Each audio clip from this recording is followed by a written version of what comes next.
بسم اللہ الرحمن الرحیم۔ دوستو برخوردارو، اٹھو اللہ کے آگے گردنیں جھکا لو۔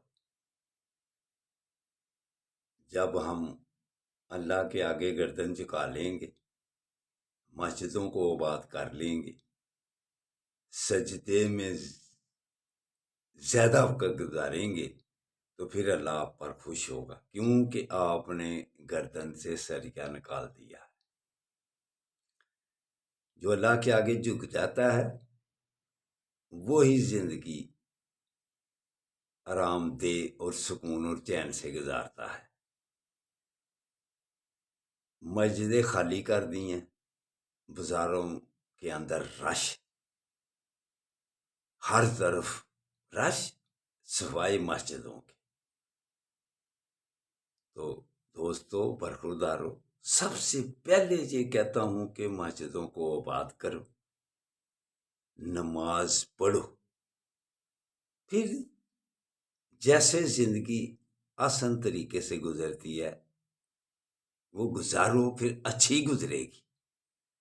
تو اگر آپ نے مسجدوں کو خالی رکھا تو پھر دیکھ لیں جو کچھ فلسطین میں ہو رہا ہے۔ تو نماز ادا کر کے اللہ کے ناموں کا ورد کیا کرو، یا مجیبو۔ پھر آپ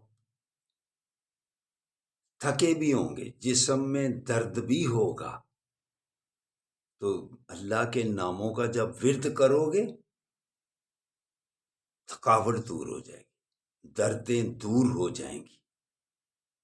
اللہ کے ناموں کا ذکر تو کیا کرو۔ نبی کریم صلی اللہ علیہ وآلہ وسلم کا فرمانے علی شان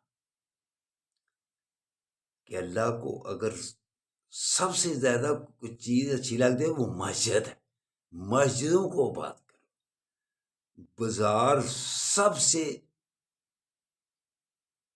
غلط چیز ہے، ہر وقت بازاروں میں رش دیکھ لیں، مسجدوں میں رش پیدا کر کے دیکھو، پھر آپ کا مقام بڑھے گا دنیا میں، پھر فلسطین جیسے واقعات کم ہوں گے، آپ کا رعب ہوگا مسلمانوں پر۔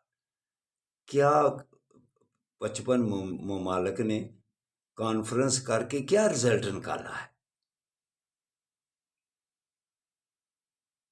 کوئی رعب ہے؟ اتنی تعداد مسلمانوں کی،